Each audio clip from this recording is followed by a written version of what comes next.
మద్యపాన నిషేధం చేశాడా నేను అడుగుతున్నా. ఇంకొక మాట చెప్పాడా లేదా?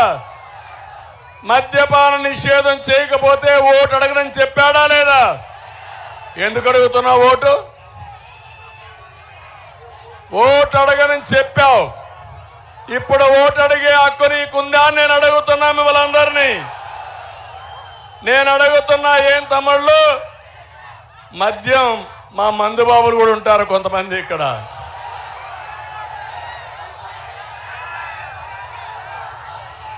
తెలంగాణలో ఉండే మంది ఇక్కడ ఉందా? చెన్నైలో ఉండే మంది ఇక్కడ ఉందా? అన్ని జగన్మోహన్ రెడ్డి బ్రాండే కదా, జే బ్రాండ్లే కదా. అంటే ఆయనే మ్యానుఫ్యాక్చరింగ్, ఆయనే డిస్ట్రిబ్యూషను, ఆయనే అమ్మకం, డబ్బులు కూడా ఆయనకే. ఏం మనం బానిసలమా తాగడానికి ఇక్కడ?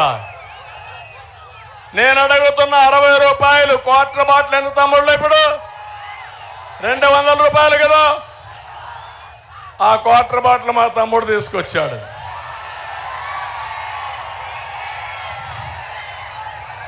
₹60 క్వార్టర్ బాటిల్ 200 అమ్ముతున్నారు. అంటే 140 రూపాయలు ఎక్కువ అమ్ముతున్నారు. అవునా కాదా? అది కూడా తాగితే గోయిందా గోయిందా. ఆరోగ్యం పోతా ఉందా లేదా? కొంతమంది చనిపోతున్నారా లేదా? అంటే మీ ప్రాణాలతో చెలగాడమాటే ఈ జలగ మనకు అవసరమా అని మిమ్మల్ని అడుగుతున్నా. 140 రూపాయలు ఎవరికి పోతున్నాయి? జగన్మోహన్ రెడ్డికి. అవునా కాదా? మందు షాపుల్లో ఆన్లైన్ పేమెంట్స్ ఉన్నాయా తమ్ముళ్ళు? పేటీఎం ఉందా లేదా? మీ ఊర్లో కిరాణా కొట్లో పేటీఎం ఉందా లేదా? టీ స్టాల్లో ఉందా లేదా? సిగ్గుందా ఈ ముఖ్యమంత్రికి? అంటే అడిగేవాళ్ళు లేడని నీ ఇష్ట ప్రకారం మాట్లాడితే మేము ఇంట్లో కూర్చోవాలనా? నీ బ్రతుకే ఒక ఫేక్ బ్రతుకు నీది. నీచ రాజకీయాలు నీవి.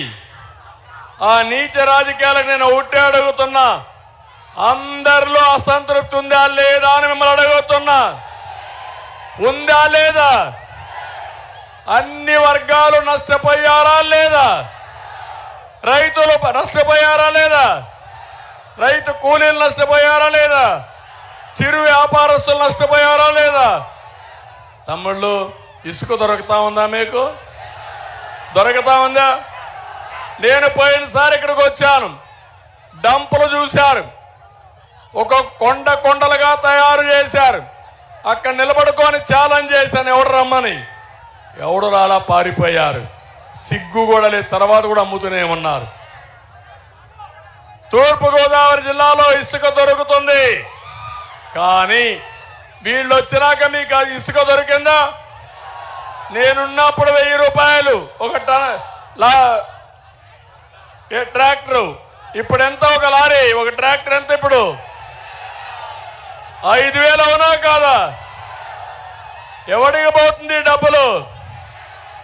అంటే లిక్కర్ మాఫియాకు డాన్ ఈ జగన్మోహన్ రెడ్డి, శాండ్ మాఫియాకు డాన్ ఈ జగన్మోహన్ రెడ్డి. తినింది కక్కిస్తాం, వదిలిపెట్టమని హెచ్చరిస్తున్నా. ఇంకో పక్క నేను అడుగుతున్నా మిమ్మల్ని, కరెంటు ఛార్జీలు పెరిగాయా లేదా తమ్ముళ్ళు? ఎన్నిసార్లు పెరిగాయి? 9 సార్లు పెరిగాయా లేదా?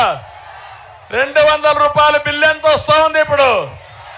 1000 రూపాయలు వస్తా ఉందా లేదా? అంటే 5 రెట్లు పెంచేశాడా లేదా అని మిమ్మల్ని అడుగుతున్నా. నేనున్నప్పుడు కరెంట్ ఛార్జీలు పెరిగాయా మీకు? పెంచానా నేను? నాణ్యమైన కరెంట్ వచ్చిందా లేదా? ఎందుకు రాలేదు? ఎందుకు కరెంట్ ఇవ్వలేకపోయావు? ఏం చెప్పావు ఎన్నికల ముందు? కరెంటు ఛార్జీలు పెంచని చెప్పావా లేదా? చెప్పిన తర్వాత ఎందుకు పెంచావు? పెంచితే నీకు ఓటేసి అడిగే హక్కు ఉందా అని మిమ్మల్ని అందరిని అడుగుతున్నా. ఇంకొక పక్క తమ్ముళ్ళు, రిజిస్ట్రేషన్ ఛార్జీలు పెరిగాయి, చెత్త మీద పన్ను పడింది, వృత్తి పన్ను పడింది, నిత్యావసర వస్తువుల ధరలన్నీ పెరిగిపోయినాయి. పెరిగాయా లేదా? ఆర్టీసీ రేటు పెరిగాయి. అన్నీ పెరిగిపోయి నేను 10 రూపాయలు ఇస్తున్నా 100 సార్లు చెప్తాడు. నువ్విచ్చేది 10, దోచేది ఎంత తమ్ముళ్ళు? దోచేది ఎంత? 100 రూపాయలు దోచేస్తున్నావు నువ్వు. దొంగ నాటకాలొద్దు. నీకు పరిపాలన చేత కాదు. చేత కాకుండా మా పేదవాడిని నిరుపేద చేస్తున్నావు. ఒక్క మాట చెప్తున్నాను తమ్ముళ్ళు, మీరందరూ గుర్తుపెట్టుకోవాలి. మా ఆడబిడ్డలందరూ ఈరోజు మీరు ఒకసారి చూస్తే తెలంగాణ ఆంధ్రప్రదేశ్ ఇడిపోయినప్పుడు తెలంగాణకు మనకు హైదరాబాద్ సిటీ ఉంది. ఆ సిటీ కూడా ఎవరు డెవలప్ చేశారో మీకే తెలుసు. సైబరాబాద్ తో మొదలుపెట్టి ఔటర్ రింగ్ రోడ్డు కానీ, ఇంకో పక్క విమానాశ్రయం కానీ, నాలెడ్జ్ ఎకానమీకి అన్ని మనం చేసిన పనులే. ఎవరినైనా సరే అక్కడ చిన్న ఆటో డ్రైవర్ని అడిగినా ఇప్పుడే కాదు, చరిత్రలో ఎప్పుడైనా చెప్తారు. అది అయిన తర్వాత మీరు చూస్తే మనకు వాళ్ళకి తలసరి ఆదాయ వ్యత్యాసం 30% ఉంది. అంటే అక్కడ కంటే మనం 30% తెలంగాణ కంటే తక్కువ ఉంది. నేను ఒక ప్రతిష్టగా తీసుకున్నా, ఒక రోషంగా తీసుకున్నా. నేను డెవలప్ చేసిన హైదరాబాదు తెలంగాణకి వెళ్ళింది. ఆంధ్రప్రదేశ్ ప్రజలు నష్టపోయారు. నేను కష్టపడాలని అమరావతి, పోలవరం పరిశ్రమలకు ప్రాధాన్యత ఇచ్చాను. ఒక 5 ఏళ్లలో కియా మోటార్స్ తీసుకొచ్చి ప్రపంచమంతా కార్లు పరిగెత్తే పరిస్థితి వచ్చిందంటే, కరువు జిల్లా అనంతపూర్లో కార్ల పరిశ్రమ వచ్చిందంటే అది మన బ్రాండ్ అని చెప్పి నేను మీకు అందరికీ తెలియజేస్తున్నా. అదైన